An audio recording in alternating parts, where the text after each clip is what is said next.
నా కుమారుడు సూర్యప్రకాష్ గారు మీకు తెలియని విషయాలు, దేని మీద ఒట్టు పెట్టుకోకూడదు అన్న విషయాలు, బైబిల్ వ్యతిరేకంగా అలా చేయకూడదు.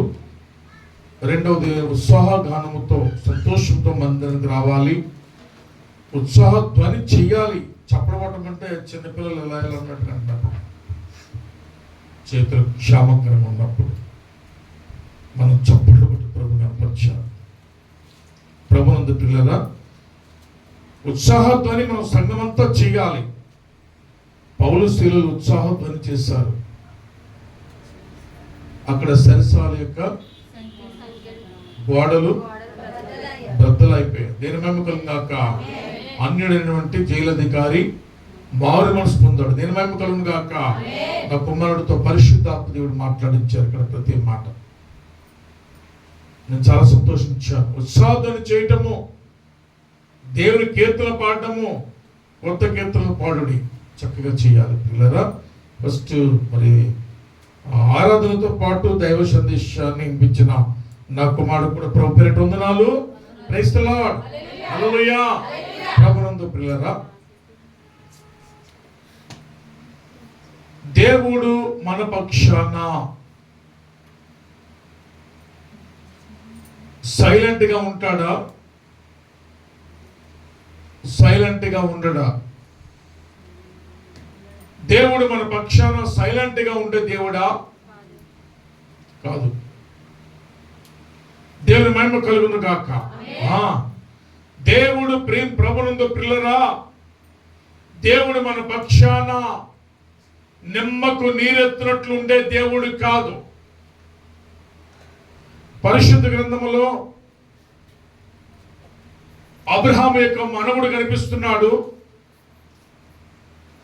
ఇద్దరు మనవుల్లో ఒక చిన్న మనవుడు యాకోబు. యాకోబుకి 12 మంది సంతానం. ఈ 12 మంది సంతానం ఇశ్రాయేలు గోత్రముగా పరిగణించారు.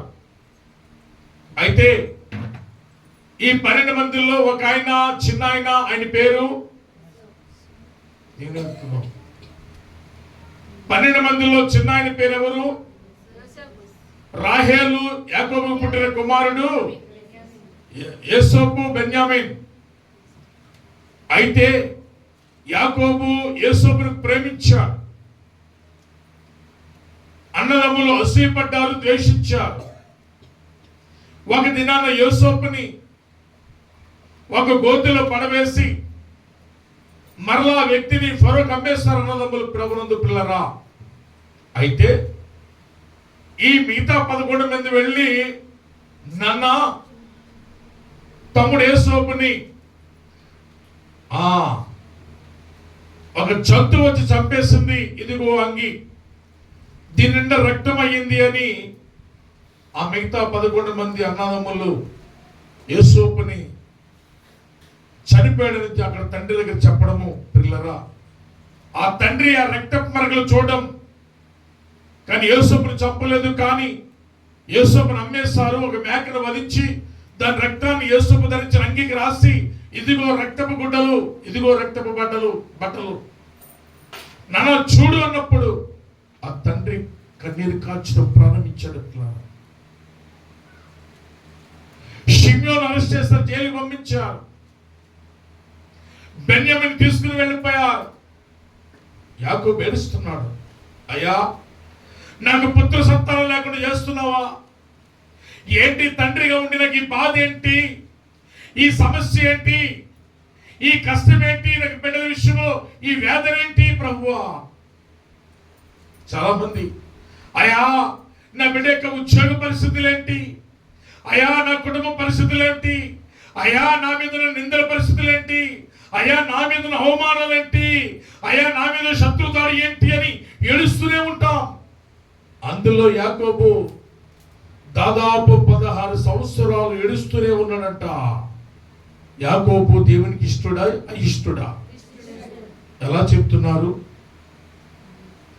యాకోబు జ్యేష్ఠత్వాన్ని సంపాదించుకున్నాడు. బేతేలు స్థలములో ఒక రాత్రి పడుకున్నప్పుడు దైవ దర్శనాన్ని చూస్తాడు. దేవునికి ఇష్టమైన బిడ్డగా మారిపోయాడు యాకోబు. మహిమ కలుగును గాక. దేవుని స్తోత్రం. యాకోబు తెల్లవారులు దేవునితో పెరుగులాడే అనుభవంలోనికి వెళ్ళిపోయాడు. యాకోబు దేవునికి ఇష్టడు పిల్లరా. అతడు మోసగాడు కాదు, కానీ ఇతను కూడా ఇశ్రాయేలుడే అని దేవుడు యాకోబుకి పేరు పెట్టాడు. అలాంటి యాకోబు 16 సంవత్సరాలు ఏడుస్తూ ఉన్నప్పుడు, హల్లెలూయా, ఏడుస్తున్నారంట. మిగతా కొడుకులు చున్నారు, నాన్న యోసేపుని మర్చిపోయి ఇంకా ఎందుకు ఏడుస్తున్నావు, ఇదిగో జంతువు వచ్చి తినేసింది, ఇంకా ఏడవకి నాన్న, ఎందుకు ఏడుస్తున్నావు అని తండ్రితో మాట్లాడుతున్నప్పుడు ఆ తండ్రి యొక్క హృదయము దత్తరిల్లిపోతుంది. ప్రభునందు ప్రియమైన దేవుని బిడ్డలారా, ఇలాగున 16 సంవత్సరాల పాటు యాకోబు కన్నీరు కారుస్తూనే ఉన్నాడు. ఎవరైతే లేఖను సెలవిస్తుంది, పిడికిలి విత్తనాలు చేత పట్టుకుని సంతోషగానముతో విత్తనాలు విత్తుతారో వారు సంతోషగానముతో పంట కోస్తారు. కన్నీరు విడిచే అనుభవం నీకుంటే దేవుడు నీ పక్షాన నిలబడే ఉన్నతమైనటువంటి ఒక ఉన్నతమైన వ్యక్తి, పరిశుద్ధాత్ముడు నీ పట్ల ఒక ఉన్నతమైన వ్యక్తి. ప్రభునందు పిల్లరా, యాకోబు 16 సంవత్సరాలు ఏడుస్తూనే ఉన్నాడంట కష్టముగా. దేవుడు నోరు మూసుకునే వ్యక్తి కాదు. హల్లెలూయా. 16 సంవత్సరాలైన తర్వాత ఒక తెర పైకి ఎలాగ లేచినప్పుడు ఒక స్క్రీన్ ఎలాగైతే తెర కనిపిస్తుందో, మీరు సినిమాలు చూస్తున్నప్పుడు మీరు చూస్తారు, థియేటర్లో కూర్చోగానే ఇలాంటి క్లాత్, మక్మల్ క్లాత్ అనేది ఉంటుంది అంతే. దాన్ని స్విచ్ చేయగానే చక్క డిజైన్ లాగుతుంది, వెండి తెర కనిపిస్తుంది. పిల్లరా, నా దేవుడు పరిశుద్ధాత్ముడు యాకోబు జీవితంలో అతను సైలెంట్ గా లేడు, కానీ యాకోబు ఏడుస్తున్నాడు. దేవుడు యాకోబు పక్షాన పనిచేయడం ప్రారంభించాడు. చెప్పండి, నువ్వు కన్నీరు కారిస్తే ఈ పక్షాన దేవుడు కార్యం చేయబోతున్నాడు. గొంతుకు అందేలాగా తిని మత్తుగా పడపంలో పడుకుంటే దేవుడు కార్యాలను నువ్వు చూడలేవు, దేవుడి యొక్క అద్భుతాలను చూడలేవు, దేవుని సూచక్రియలను చూడలేవు. 16 సంవత్సరాలు యాకోబు ఏడుస్తూనే ఉన్నాడంట, కానీ మన దేవుడు సైలెంట్ గా లేడు. కానీ యాకోబు పక్షాన ఆయన యోసేపుని తయారు చేశాడంట. నమ్మిన దేవుని స్తోత్రం చెప్పండి. హల్లెలూయా. చనిపోయాడని యాకోబు అనుకున్నాడు, కానీ దేవుడు నీ కుమారుడు చనిపోలేదు, ఐగుప్తు దేశానికి అధికారి అయ్యాడని దేవుడు ఒకేసారి కళ్ళ ముందుట తెరను పైకెత్తి చూపించాడట. హల్లెలూయా, హల్లెలూయా. నీవు నీ బిడ్డల కొరకు ఏడిస్తే, నీ కూతురు కొరకు ఏడిస్తే, నీ తల్లిదండ్రుల కొరకు ఏడిస్తే దేవుడు నీ పక్షాన సైలెంట్ గా ఉన్నాడు, కానీ గొప్ప క్రియను చేయబోతున్నాడు. హల్లెలూయా, హల్లెలూయా. యాకోబు నా బిడ్డ చనిపోయాడు, ఇక నా కొడుకు కనిపించని ఏడుస్తూనే ఉన్నాడు. 16 సంవత్సరాలు దేవుడు సైలెంట్ గా లేడు, కానీ ఈ 16 సంవత్సరాలలో దేవుడు యోసేపుని రూపాంతరం చెందేలాగా చేస్తాడు, పాపం నుండి పారిపోయేలాగా చేస్తాడు, ఐగుప్తు దేశానికి అధికారికి కూర్చోబెట్టాడు, అన్నాదమ్ములని యోసేపు పదవికి వెళ్ళేలా చేస్తాడు. ఎవరైతే తమ్ముడు చనిపోయి చెప్పారు ఏనైతే, నాన్న తమ్ముడు ఐగుప్తు దేశంలో అధికారిగా ఉన్నాడు అని చెప్పగానే తండ్రి హృదయం సంతోషంతో నిండిపోయిందట. హల్లెలూయా, హల్లెలూయా. మన దేవుడు సైలెంట్ ఉండేవాడు కాదు. ఎప్పుడు సైలెంట్ అవుతాడంటే దేవునికి వ్యతిరేకమైన కార్యాలు నీవు చేస్తే, దేవుని మందిరం రాకుండా నువ్వు ఎగ్గొడితే, దేవుని భక్తులను లేకపోతే, బైబిల్ పట్ల శ్రద్ధ భక్తులు లేకపోతే, నీ ఇష్టానుసారమైన లోక సంబంధమైన తిరుచు తాగుతూ తిరిగితే నిన్ను మర్చిపోతాడు దేవుడు. అప్పుడు పాట పాడతాం, పరదేశులామో ప్రిలారా పురమీదుగా నిప్పుడు, నిజముగా పురమీదుగా నిప్పుడు, పరవాసిని జగమున్న ప్రభువా, పరవాసిని జగమున్న ప్రభువా, నడుచుచున్నాను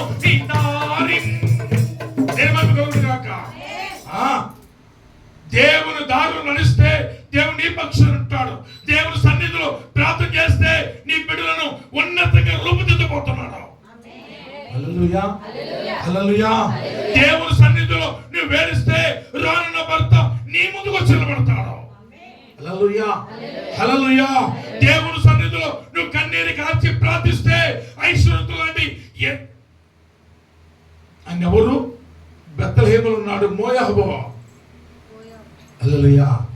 రూతు ముందు, వ్యవసాయం ముందు నిలబడ్డాడు. దేవుని మహిమ కలుగును గాక. హల్లెలూయా, హల్లెలూయా. కన్నీరు విడిచి దుఃఖంతో పెరిగిన విత్తనాలు నువ్వు చల్లితే కనుక దేవుడు సైలెంట్ కిల్లర్ కాదు. దేవుడు నీ పక్షాన కార్యము చేయబోతున్నాడు. హల్లెలూయా. దానియేలు గ్రంథములో ప్రియులారా, బెల్షాజరు రాజుగా ఉన్నప్పుడు శత్రులు కుట్రమన్నారంట. 6వ అధ్యాయము 1వ వచనం నుండి 9వ వచనం చదువుకుందాం. చూడండి. తన రాజ్యమంతట పైన అధిపతులుగా ఉండుటకై 120 మంది అధిపతులను నియమించుటకు దర్యావేషునకు ఇష్టమాయెను. వారి పైన ముగ్గురి ప్రధానులుగా నియమించెను.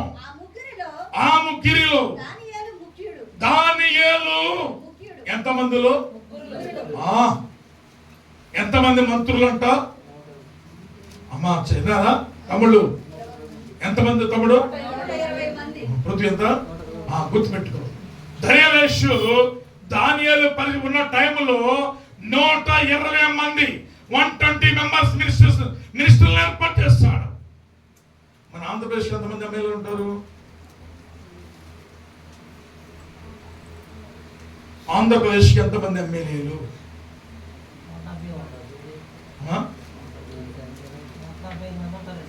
127 175 కదా. అలాగనే దర్యావేష కాలంలో 120 మంది మంత్రులు, ఎమ్మెల్యేలు అందరూ కూడా. కానీ ఎంతమంది ప్రధానులు అంట? 3 ప్రధానులు. అందులో ప్రముఖుడు దానియేలు. ఆమె చెప్పండి కూడా. హల్లెలూయా. దానియేలు ప్రార్థనాపరుడు. దానియేలు విగ్రహాలకు దండం పెట్టిన వ్యక్తి. దానియేలు దేవునికే సాష్టాంగ నమస్కారం చేసేవాడు. దేవునితో ముఖాముఖిగా గడిపే అనుభవాలతో జీవితాన్ని కొనసాగిస్తున్న భక్తిపరుడు దానియేలు. అయితే రాజునకు నష్టము కలగకుండా ఉన్నట్లు ఈ అధిపతులు ఆజ్ఞ ఇచ్చెను. ఈ దానియేలు అతని శ్రేష్టమైన అతి శ్రేష్టమైన బుద్ధి గలవాడి. జగత్తుకు వినాలి. దానియేలు శ్రేష్టమైన దానికంటే అతి శ్రేష్టమైన బుద్ధి కలవాడై ప్రధానుల్లోను అధిపతులలోను ప్రధానుల్లోను అధిపతులలోను ప్రఖ్యాతి నొందెను. కనుక అతను నియమింపవలెనని రాజే నియమించెను. అందుకు ఆ ప్రధానులు అధిపతులను రాజ్యపాలన విషయములను దానియేలు మీద ఏదైనా ఒక నింద మోపవలెనని తగిన హేతువు ఏది దొరుకుతుందో దానియేలు విషయములో, ఏ నింద వేయాలో దానియేలు విషయములో ఇక్కడ 120 మంది మంత్రులు కుట్రమన్నారట దానియేలు విషయములో. కానీ దానియేలు దేవునికి శ్రేష్టమైన వాడు. సంఘములను శ్రేష్టమైన వాడుగా, సంఘములను శ్రేష్టమైన దానిగా నీవు ఉంటే గనుక నీ పక్షాన దేవుడు సైలెంట్ గా ఉండేవాడు కాదు. ఆమె చెప్పండి. హల్లెలూయా. నువ్వు సంఘం ఎలా ఉండాలి? ఇప్పుడు సంఘం ఎలా ఉండాలి? అతి శ్రేష్టమైన వారిలో అతి శ్రేష్టమైన వాడు ఉండాలి. దేవునికి ఉపయోగకరంగా ఉండాలి, మందిరానికి ఉపయోగకరంగా ఉండాలి, సేవకు ఉపయోగకరంగా ఉండాలి, పరిచయకు ఉపయోగకరంగా ఉండాలి. శ్రేష్టమైన వాడుగా నీవు సంఘంలో ఉంటే నీ పక్షాన దేవుడు నిలబడుతున్నాడు. హల్లెలూయా, హల్లెలూయా. దానియేలు శ్రేష్టమైన వాడిగా ఉన్నాడు. కనుక దానియేలు శ్రేష్టమైన వాడిగా ఉన్నాడు. ఆ వ్యక్తి మీద నింద ఎలా వేయాలంటున్నారంట? ఒక కుట్ర పన్నారంట. ఆ కుట్ర ఏంటంటే కనిపెట్టుచుండిరి గాని దానియేలు నమ్మకస్తుడై ఏ నేరమైనను ఏ తప్పైనను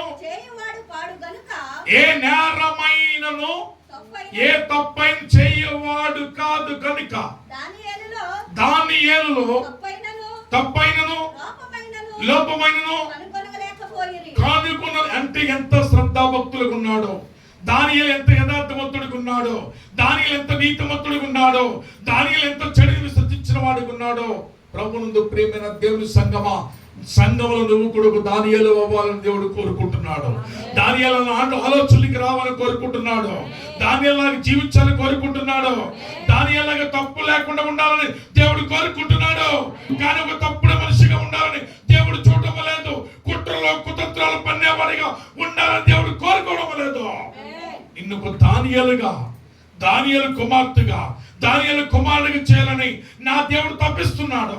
దానియేలులో ఏ లోపము లేదు. కానీ ఇలా తప్పు పట్టుకోవటానికి ఈ 120 మందికి నో ఛాన్స్ లేదు పిల్లరా. అయితే అందుకు ఆ మనుషులు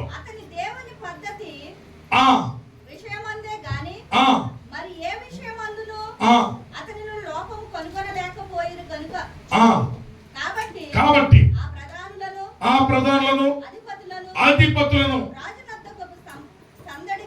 రాజు నొత్తుకు సందడిగా కూడి వచ్చి ఇట్లన్నది. రాజుకు దర్యావేషు దగ్గరికి వెళ్ళి చిరంజీవి ఏమంటున్నారంటే, రాజా ఇదిగో ఇక్కడ ఈ రాజ్యములో నీకు తప్ప నమస్కరించేవాడు నీకే నమస్కరించాలి, నీకే ప్రార్థించాలి. కానీ నిన్ను కాదని వేరే వాళ్ళకి ప్రార్థన చేస్తే అలాంటి వాళ్ళకి నీవు మరణ శాసనము విధించాలి. దావీదు పాపం చేశాడా? మరణ శాసనం. తప్పుడు మనిషిగా ఉన్నాడా? చెడ్డవాడిగా ఉన్నాడా? ఎవడి కుటుంబాన్ని పాడు చేస్తాడా? ఎవడి పొలమన్న కలుపుకున్నాడా? ఎవడి ఆస్తులన్న కొల్లగొట్టుకుపోయాడా? లేదే. దానియేలు దైవభక్తుడు, దానియేలు నీతిమంతుడు, దానియేలు దేవుని ప్రార్థనాపరుడు. నీవు కూడా దానియేలు లాంటి అలాంటి ఆలోచన నీ ఒంటిలో నీ ఇంట్లో ఉంటే విరోధమైన చెప్పవచ్చు. దానియేలు లాంటి క్యారెక్టర్ నీకుంటే, దానియేలు లాంటి ఆలోచన నీకుంటే, దానియేలు లాంటి బుద్ధి నీవు కలిగి ఉంటే విరోధమైన ఏ ఆయుధము కూడా వర్ధిల్లదు.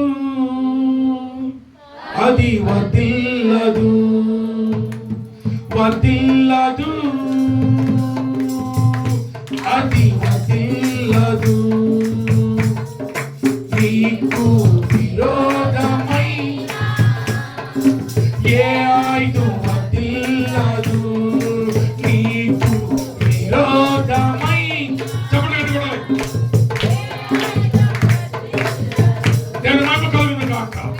నీకు విరోధమైన ఏ ఆయుధం వర్ధిల్లకుండా ఉండాలంటే, ఏ దుష్టుడి కొన్ని నీ మీద పడకుండాలంటే, ఏ అపవిత్రాత్మ నీలోకి రాకుండా ఉండాలంటే, ఏ నిందలు ఏ అవమానాలు రాకుండా ఉండాలంటే దానియేలు లాంటి స్వభావం కలిగి రావాలి.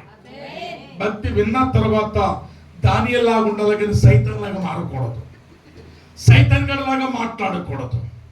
దేవుని ముందు, వాక్యం ముందు కానీ, ప్రసంగానికి ముందు కానీ, మందిరంలో కానీ, నువ్వు బయటికి వెళ్ళిన పరిస్థితుల్లో కానీ నీవు దేవుని నామాన్ని గణపరిచేవాడిగా ఉండాలి, గణపరచడానిలాగా ఉండాలి. అప్పుడే విరోధమైన ఆయుధము కూడా వర్ధిల్లదు. నేను మహిమ కలుగును గాక. వీళ్ళు కుట్ర పన్ని మరణ శాసనం తెచ్చారంట. ఎవరి కొరకు అంటే దానియేలుని చంపేయాలని. ఇంతకు తప్ప వేరే మార్గం వీళ్ళకి కనిపించలేదు. అయితే దానియేలుకు కూడా ఈ విషయం తెలుసు. దానియేలు ప్రార్థన మాత్రము మానేయాలి. డ్యూటీ దిగి ఇంటికి వెళ్ళి కిటికీ తలుపు తీసి ప్రార్థన చేస్తున్నాడు. ఎవరండి? దానియేలు ప్రార్థన చేస్తున్నాడు. అయితే దానియేలు కనిపెడుతున్నారు జనం. ఎప్పుడు దొరుకుతాడా, ఎక్కడ దొరుకుతాడా, ఏ రీతికి దొరుకుతాడా. దుర్మార్గులు చాలా మంది దుర్మార్గులు ఇతను ఎప్పుడు దొరుకుతాడా, ఈవిడ ఎప్పుడు దొరుకుతా, ఈయన ఎక్కడ దొరుకుతారా? దుర్మార్గులు దుర్మార్గులు. నీ బిడ్డ అనుకోవచ్చు కదా, నీ కొడుకు అనుకోవచ్చు కదా, నీ కూతురు అనుకోవచ్చు కదా, నీ తమ్ముడు అనుకోవచ్చు కదా, నీ చెల్లి అనుకోవచ్చు కదా, నీ తల్లి అనుకోవచ్చు కదా. బైబిల్ మాటలు విన్నాక సత్ప్రవర్తన రావాలి. నేను మహిమ కలుగునుగా, నేను స్తోత్ర. నీచులు, ఈ దుర్మార్గులు, ఈ దరిద్రులు ప్రార్థనాపరుడైన దానియేలు మీద కుట్ర పన్ని మరణశాసనం తెచ్చారంట. అది తెలుసుండి కూడా దానియేలు ప్రార్థన చేయడం ప్రారంభిస్తున్నప్పుడు ఈ చుట్టుపక్కన ముట్టడి వేశారు. వచ్చి ప్రార్థన చేస్తున్నావు దానియేలు ఏం చేస్తున్నావు? ప్రార్థన చేస్తున్నాను. యు ఆర్ అండర్ అరెస్ట్ అన్నట్లుగా దానియేలును అరెస్ట్ చేసి తీసుకుని వెళ్ళిపోయారట. కానీ దర్యావేషు మాత్రం బాధ అనిపించింది. దానియేలు ప్రేమిస్తున్నాడు దర్యావేషు, దానియేలు గౌరవిస్తున్నాడు రాజైనటువంటి దర్యావేషు. అయ్యో నా మిత్రుడికి మరణశాసనమా అని గుండెలు బాదుకున్నాడు. ప్రభునందు పిల్లరా, దానియేలును ఎక్కడేశారంట? సింహాల బోనులో. ప్రార్థన చేసే భక్తుడి విషయములో దేవుడు సైలెంట్ గా ఉంటాడా? చెప్పాలి. రాజు బట్టలు తీశారంట, రాజు కిరీటం తీశారంట, చేతులు అధికారమైన పెన్నును కూడా వాళ్ళు లాగుకున్నారంట. ప్రభునందు పిల్లరా, జనం అనుకోవచ్చు దాని ఎంత ప్రార్థన పరుడు కదా, వస్త్రాలు తీసి ఎంత దూరుకున్నారేంటి? అమ్మ వినండి, ఈ రాజు కవచాలు తీస్తున్నప్పుడు దేవుడు ఊరుకున్నాడేంటి? చేతిలో కలము కూడా లాక్కున్నప్పుడు దేవుడు మోగబోయాడా? దేవుడు ఉన్నాడా అని అనుకున్నారంట. దేవుడు ఉన్నాడు, దేవుడు పనిచేయడం ప్రారంభించాడు. హల్లెలూయా, హల్లెలూయా. దానియేలు కన్నీరు విడిచి ప్రార్థన చేస్తున్నప్పుడు, దానియేలు సింహాల బోన్లో వేయబడినప్పుడు ఒక్క సింహము కూడా టచ్ చేయదంట. ఎందుకని? దేవుడే. దేవుని మహిమ కలుగును గాక, దేవుని మహిమ కలుగును గాక. కానిస్టేబుల్స్ ఎస్ఐ గారు ఏం చేస్తారు అంటారు కదా.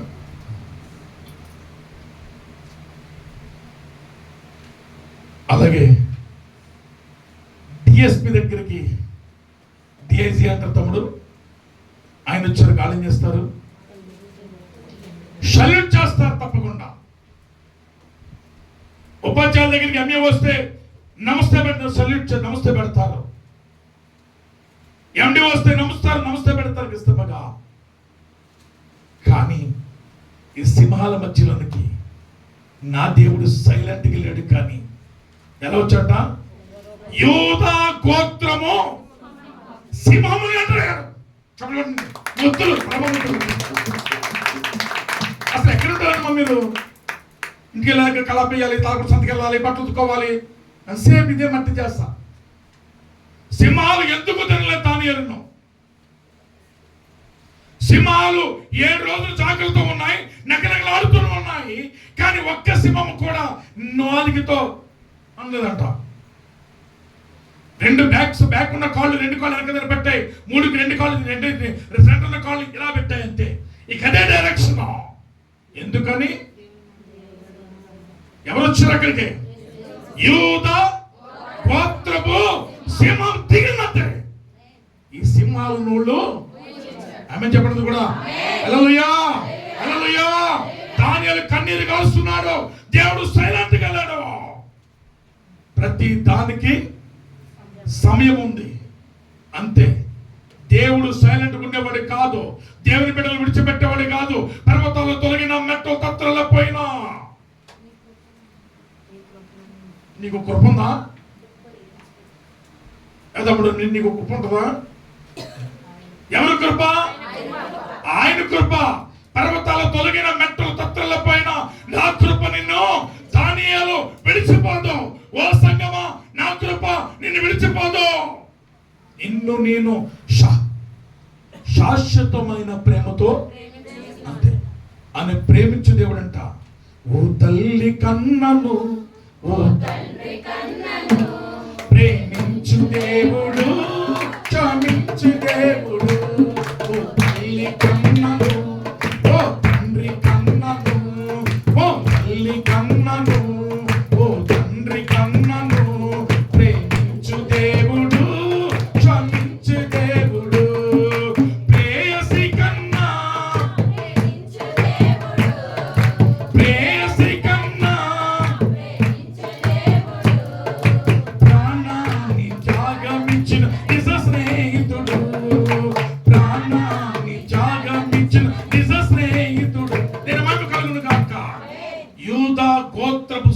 వలన సింహాల మధ్యలోకి దిగి వచ్చాడు. సింహాల నోళ్ళు మూయబడ్డాయి. ఈ సంగతి దానియేలును ప్రేమిస్తున్న దర్యావేషుకు తెలియదు. హల్లెలూయా. కానీ ఒక నిరీక్షణ దానియేలుకు ప్రభునందు ప్రియమైన దేవుని సంగమా,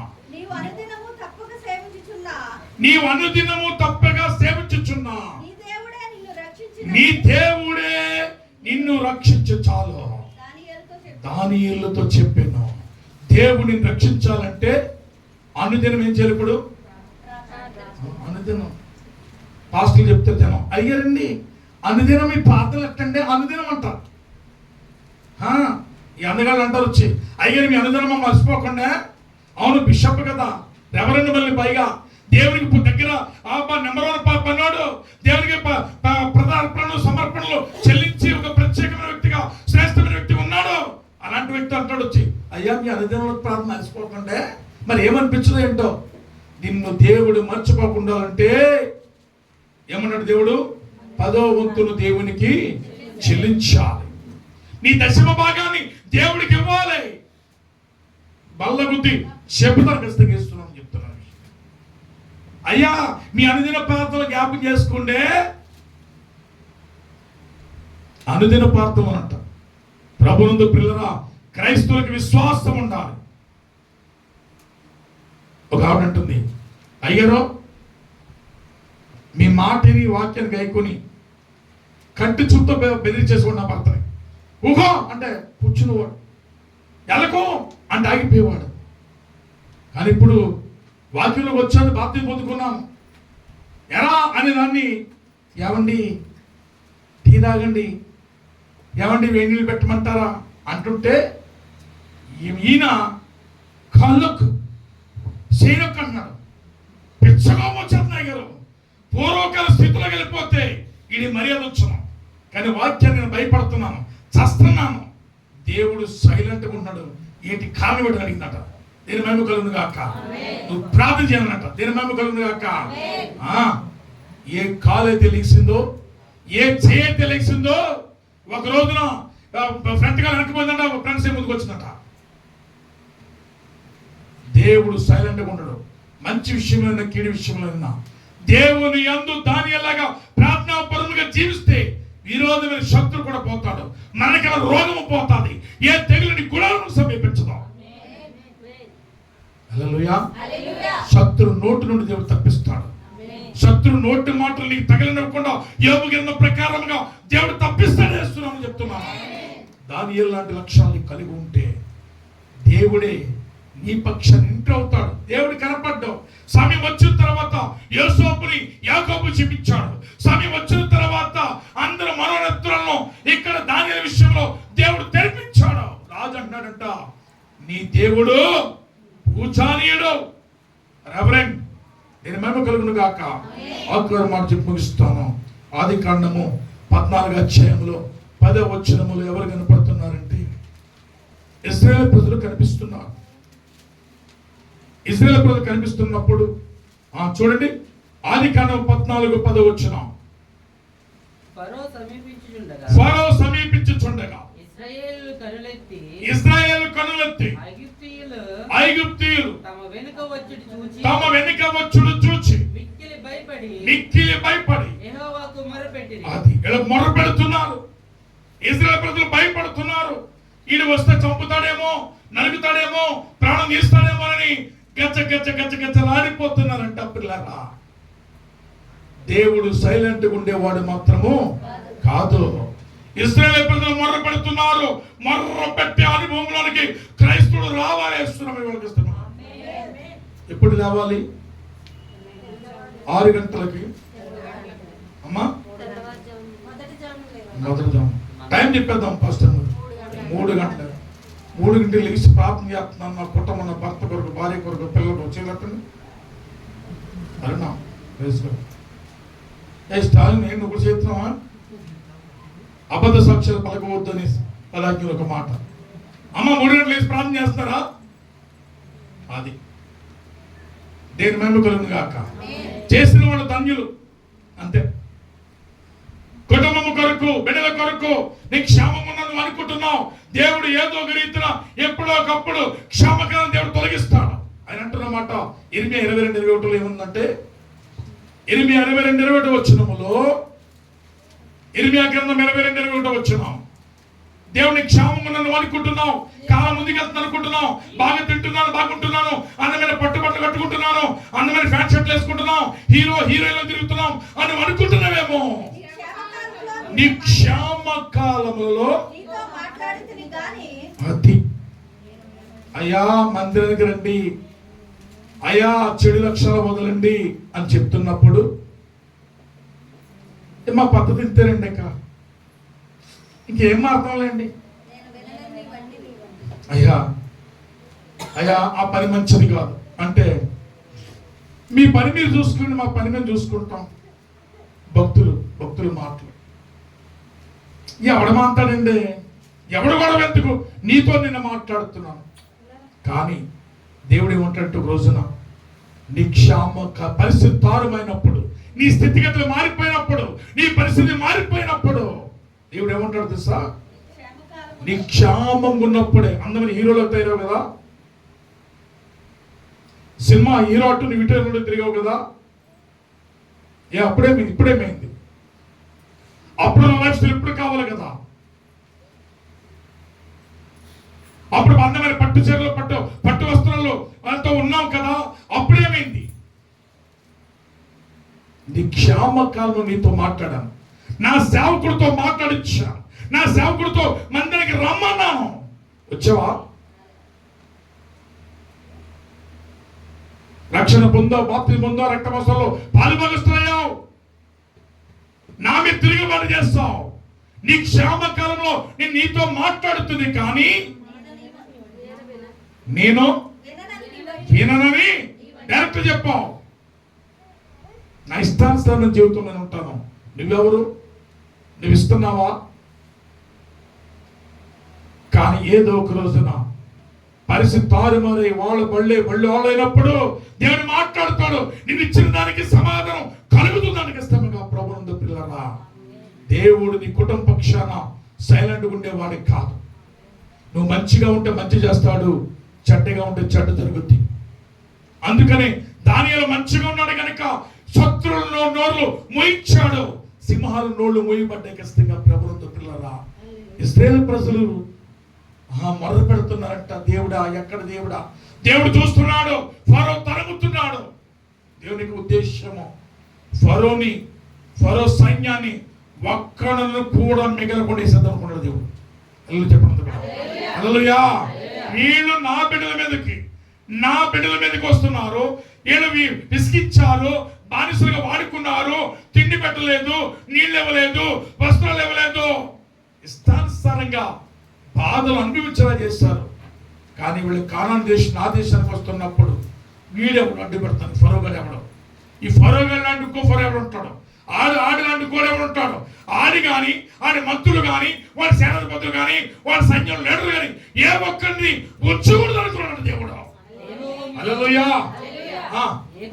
యెహోవా నీ పక్షమున యుద్ధము చేయును, అది యెహోవా మీ పక్షాన చెప్తున్నాడు. మీరు ఊరికి నిలిచి ఉండండి అంటే సహనంతో ఉండండి. అయ్యా అమ్మాయి పెళ్లి ఎలా చేయాలో సహనంగా ఉండు, అమ్మాయికి ఉద్యోగాలు ఎలాగా సహనంగా ఉండు, అయ్యా అప్పుల రుణాలు ఎలా తీరుతాయి సహనంగా ఉండు, అయ్యా ఆరోగ్యం ఎలాగైపోతుంది, నా పరిస్థితి ఏంటి ప్రభువా, ఇలాగుంటుంది అలాగుంటుంది, రోజు కూడా ఉంటుంది, సహనము కలుగుండు. ఏ దేవుడే నీ పక్షాన కార్యము చేయబోతున్నాడు, నిన్ను రక్షించబోతున్నాడు, నిన్ను కాపాడబోతున్నాడు, నిన్ను బాగు చేయబోతున్నాడు, స్వస్థత ఇవ్వబోతున్నాడు. హల్లెలూయా. నీ రుణాలను కూడా తీర్చబోతున్నాడు, నీ బాధ్యులను విడుదలైపోతున్నాడు. 20 లక్షలైనా 50 లక్షలైనా ₹1,00,00,000 దేవుడు తీర్చేవాడు, సమస్తము తీర్చేవాడు నీ పక్షాన ఉండగా నీకు విరోధి ఎవడు? హల్లెలూయా చెప్పండి, హల్లెలూయా. అందుకనే దానియేలులాగా ప్రార్థనాపరుడు ఉండాలి, దానియేలులాగా పరిచారకుడు ఉండాలి, దానియేలులాగా శ్రేష్టమైన వాడు ఉండాలి, దానియేలులాగా భక్తిపరుడు ఉండాలి. నేను మహిమ కలుగును గాక. వీళ్ళంతా దేవుడు ఆ ఫరో సైన్యాన్ని నడి సముద్రానికి నడి సముద్రం మొత్తం అవతల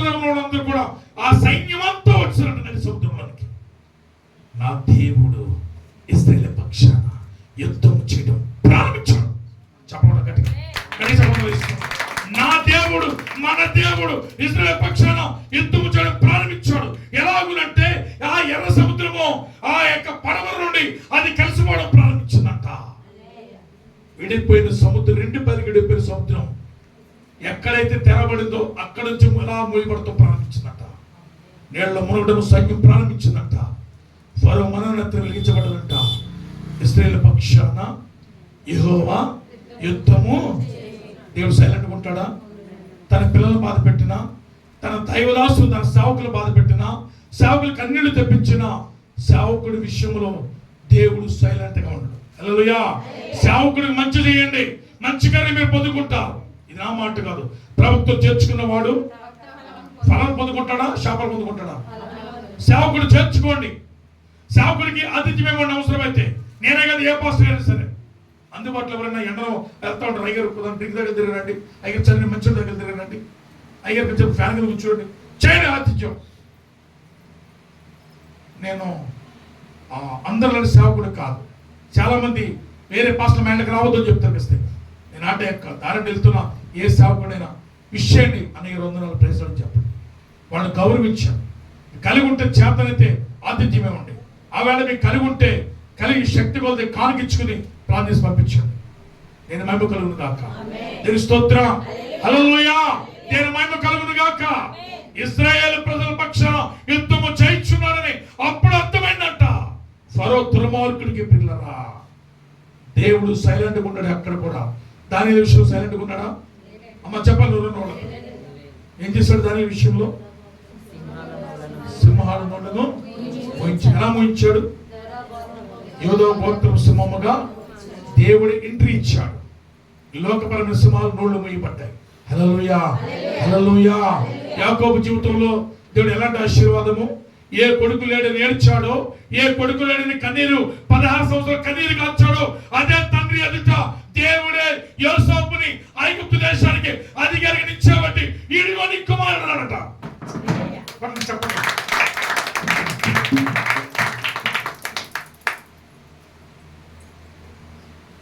లాలి లాలమ్మ లాలి,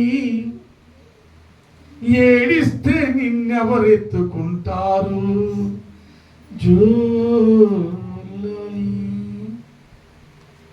లాలి పాటలు పాడుతున్నారు ఇక్కడ కూర్చొని. మీ ఒంట్లో చండి పెట్టి ఉంటే అది పని చేయండి. పిల్లడు దెబ్బ తగులుతుంది అన్నట్టుగా. నా కుమారుడు చక్కగా ఏం చెప్పాడైనా మీ పని ఏంటంట? ఏం చేయాలి? ఉత్సాహంతో చెయ్యాలి. నన్ను ప్రార్థన చేస్తుంటే ఇప్పుడు ప్రేరకి చూపిస్తాను. అసలు ఏళ్ళు జనం బయట తట్టుకోలేపారు. చప్పట్లు, అసలు కేరింతలు, ప్రేమ, అన్య భాషలో ఆ ఉన్న 10 నిమిషాలు ప్రేయర్ మీటింగ్ లో దగ్గరగానంత పరిశుద్ధాత్ముడి కార్యాలు. నువ్వేంటి ఎగలగంటున్నావు? ఉత్సాహంతో దేవుడు చేయమని చెప్తే అల్లెలు స్తుతి మహిమ పాట పాడితే హల్లెలూయా స్తుతి మహిమ. ఇదా క్యారెట్ మీద 3 ఉంటాయి. 3 ఏళ్ళుతో ఎత్తనట్లు కలగలగా. నువ్వు క్యారెట్ చేతిలో ఉందేమో ఒక బహుశా. ఉత్సాహంతో చెయ్యాలి. చప్పలు కొట్టి ప్రభుని ఘనపరచాలి. హల్లెలూయా, హల్లెలూయా. వరల్డ్ కప్ గెలిచినప్పుడు ఇండియాకి ఏం చేస్తారు? ఏమంటారా? ఏమంటారు? క్లాప్స్ కొట్టండి. క్లాప్స్ కొట్టండి సార్. 1 2 3 4 క్లాప్. 1 2. అది క్లాప్. విజయానికి చూసిన క్లాప్. జెండా ఎగరడం విజయానికి నాంది పలుకుతుంది. క్లాప్ చేయడం ఖచ్చితంగా. దేవుడు చేస్తే ప్రతి కార్యము విజయానికి నాంది పలుకుతుంది. క్లాప్ కొట్టమంటే నీ జీవితంలో కూడా దేవుడు కూడా అలాగే ఉంటాడు. చూసుకోడు. సరే, నువ్వు ఎక్కడ కొట్టాలనుకో దేవుడు కూడా ఎక్కడ, ఎప్పుడు, ఎక్కడ ఆతురత, ఆసక్తి నిన్ను బట్టే. మనిషి ఎట్లా నడితే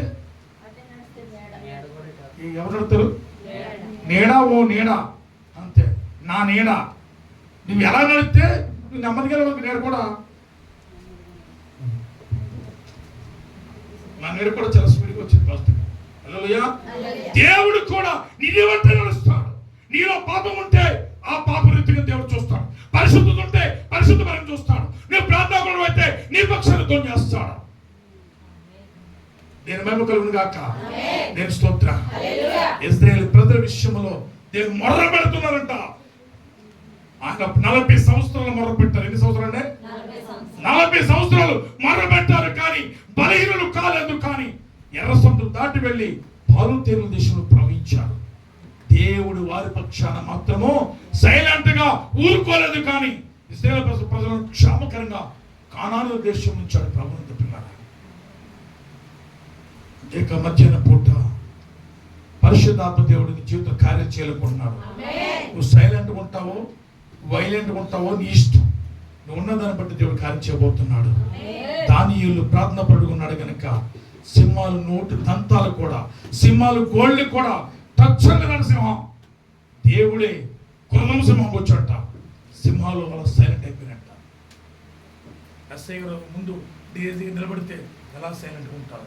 కానిస్టేబుల్స్ ఎదురకుండా పెద్ద ఆఫీసులు ఎవరు ఉంటే ఎలా సైలెంట్ అయిపోతారో, హల్లెలూయా. కలెక్టర్ వస్తే అందరూ కూడా ఎలా సైలెంట్ అయిపోతారో, దేవుడు వాటికంటే శ్రేష్టమైన వాడి కనుక ఉన్నాడు. శ్రేష్టమైన వాడి ముందు శ్రేష్టమైన వాడిగా యూదా గోత్రం సింహం దిగొచ్చిన సింహాల ముందులోకి ఒక్క సింహం కూడా అన్నదట, మొయ్ అన్నట. దానియేలు క్షామం అన్నట. దర్యావేషు ఉదయకాలం వచ్చి దానియేలు ఇంకలు తినేసేమో, మాంసం ఊడిపోయిందేమో, ఎలాగైపోడు ఏంటో, కనీసం నేను చూద్దామని చెడతాను. ఈ సింహాలు ఎలా మోకరించాలని అంట. దానియేలు దానియేలు అనగానే చిత్తము ప్రభువా, ఓ నీ దేవుడు పూజనీయుడు, నిన్ను కాపాడు దేవుడు, ఆయనే అసలైన దేవుడు ఆయనని దర్యావేషు కూడా మారు మనసు పొందాడంట. హల్లెలూయా. ఇప్పుడు 120 మంది ఈ సింహాల ముందు, దానియేలు ముందు 120 మంది ముగ్గురు ప్రధానులు సమస్తము ఈయన ముందు పరాదు. ఎందుకంటే నువ్వు ఎవరు కలిగి ఉన్నావు? యెహోవా నా కోట, యెహోవా నా కొండ, నా బలమైన యెహోవా, నిన్ను నిన్ను ఆరాధిస్తాను నా యేసయ్యా, నిన్ను పరిశుద్ధాత్మ దేవుడు కొద్ది మాట దేవుడు దీవించును గాక. మోకరించండి, ప్రార్థన చేసుకుందాం. పరిశుద్ధుడా, ప్రేమగల తండ్రి, మీ కొందనాలు స్తుతులు స్తోత్రాలు చెల్లిస్తున్నాను. గొప్ప దేవుడు మీ కొందనాలు, కనికరము గలవాడు మీ కొందనాలు. అయినా యేసు నామములో రీబాదానమ శాందరబ నసికరమదరబ. ప్రభువా, మీరు సైలెంట్గా ఉండేవారు కాదు కనుకనైనా కృప వెంబడి కృపతో నడిపించమని ప్రార్థిస్తున్నాం. యేసు నామములో పరిశుద్ధాత్మ యేసు నామములైనా అయా ఈ యొక్క సమయంలో ప్రభువా నీ బిడ్డలను ఆశీర్వదించి దీవించి ఘనపరచ మహిమపరచమని కూడా వచ్చిన సంఘాన్ని ఉంచమని యేసు నామములో అడుగుచున్నాను ప్రభు తండ్రి.